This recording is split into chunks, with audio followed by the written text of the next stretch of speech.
ఋషికొండలో tourism ఆదాయానికి గండి కొట్టి ప్రకృతి సంపదను కొల్లగొట్టి మళ్లీ అధికారంలోకి వస్తారన్న ఓవర్ కాన్ఫిడెన్స్ తో తాజ్ మహల్ ను తలదన్నే రాజమహల్ ను కట్టించారు అప్పటి CM Jagan. World class high టెక్నాలజీతో 500 కోట్ల ప్రజాధనం వెచ్చించి 7 భవంతులను నిర్మించారు. భవనాలు నిర్మించేటప్పుడు ఎవరికంటా పడనీలేదు. ప్రతిపక్షాలు ప్రజలకు చూపించాలని డిమాండ్ చేసినా వారిపై కేసులు పెట్టారు. కూటమి ప్రభుత్వం అధికారంలోకి రావడంతో ఋషికొండ రాజమహల్ రహస్యం బట్టబయలైంది. ఋషికొండ రహస్యాలు బద్దలయ్యాయి. నమ్మలేని నిజాలు వెలుగు చూశాయి. తాజ్ మహల్ ను తలదన్నే రాజభవనాలు బయటపడ్డాయి. విశాఖకు మణిహారంగా ఉండే ప్రకృతి సంపద అయిన ఋషికొండను తవ్వించేసి 60 ఎకరాలను చదును చేశారు. లాభాల్లో ఉన్న టూరిజం భవనాలు కూల్చేశారు. దాదాపు 10 ఎకరాల్లో తాజ్ మహల్ ను తలదన్నే 7 వరల్డ్ క్లాస్ రాజభవనాలు కట్టారు. ఇందుకోసం 500 కోట్ల ప్రజాధనాన్ని ఖర్చు చేశారు. భవనాల్లో అత్యంత ఆధునిక ఫర్నిచర్ ను వాడారు. ముట్టుకుంటే మాసిపోయే ఇంటీరియర్ ను అమర్చారు. కిటికీ తెరిచి బయటకు చూస్తే సముద్రం మొత్తం కనిపించేలా సీ వ్యూ, ప్రతి గదిలో ఇంపోర్టెడ్ లైటింగ్ సిస్టమ్, అబ్బురపరిచే సామాగ్రితో డైనింగ్ హాల్, కిటికీలన్నిటికీ automatic folded curtains, different models లో సీలింగ్ ఫ్యాన్స్, ఎటు చూసినా జిగేల్మనిపించే హై క్వాలిటీ ఫర్నిచర్ తో ఋషికొండలోనే సీఎం నివాసాన్ని కట్టారు. దాన్ని కట్టడానికి కోట్ల రూపాయల ప్రజాధనాన్ని మంచినీళ్లల్లా ఖర్చు చేశారు. దాదాపు 500 కోట్ల రూపాయలు ప్రజాధనం వ్యయం చేసి, మీరు కూడా చూసారు లోపలంతా, ఒక్కొక్క హాల్ కానీ, లేకపోతే కింద మార్బుల్స్ కానీ, లేకపోతే శానిటరీ ఫిట్టింగ్స్ కానీ, ఫర్నిచర్ కానీ, ఇవన్నీ కూడా పూర్వకాలంలో మనం సద్దాం హుస్సేను, అలాగే మనం బెంగళూరులో బళ్ళారి గాలి జనార్దన్ రెడ్డి గారు, ఇటువంటి కొన్ని మనం టీవీల్లో, పేపర్లో, వీడియోల్లో చూసేవాళ్ళం.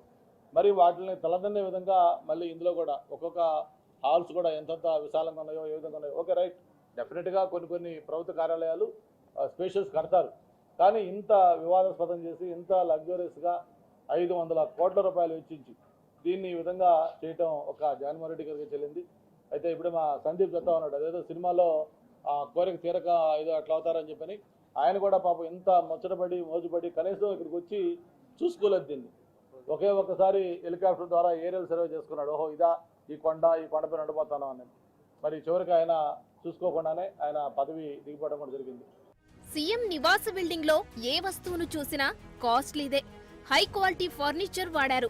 బాత్రూమ్ లో ఒకటికి రెంటికి పోయే కమోడ్ కు 25 లక్షలు ఖర్చు చేశారు. స్నానం చేసే బాత్ టబ్ కు 35 లక్షలు వెచ్చించారు.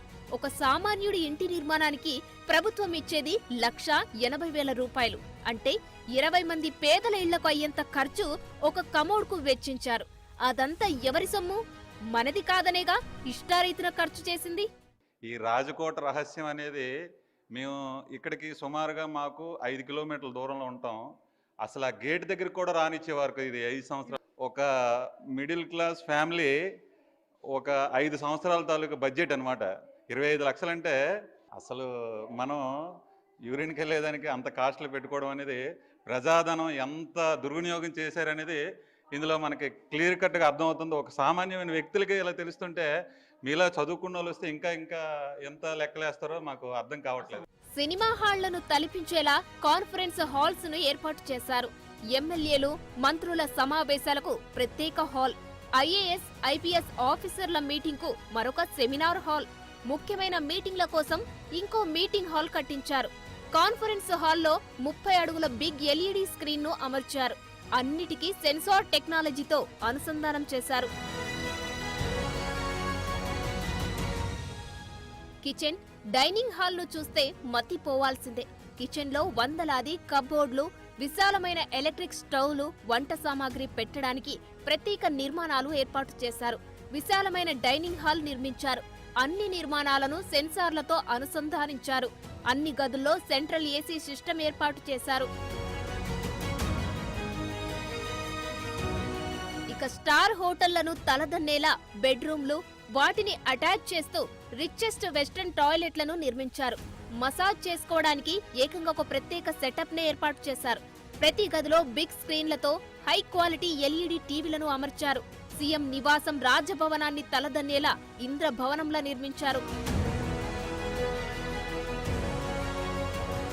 వందలాది కోట్ల ప్రజాధనాన్ని వారి విలాస జీవనానికి అడ్డు అదుపు లేకుండా ఖర్చు చేశారు. ఎందుకే ఇన్నాళ్లు ఈ భవనాలను రహస్యంగా ఉంచినట్లు తెలుస్తోంది.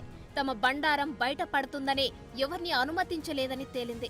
మరి ఈ భవనాలకు వెచ్చించిన సొమ్ము రాబట్టేలా వినియోగిస్తారా? వందల కోట్ల ప్రజాధనం వృధా కాకుండా చూస్తారా? ఈ ఋషికొండ భవనాలపై కూటమి ప్రభుత్వం ఏం నిర్ణయం తీసుకుంటుందనే ఆసక్తి సర్వత్రా నెలకొంది.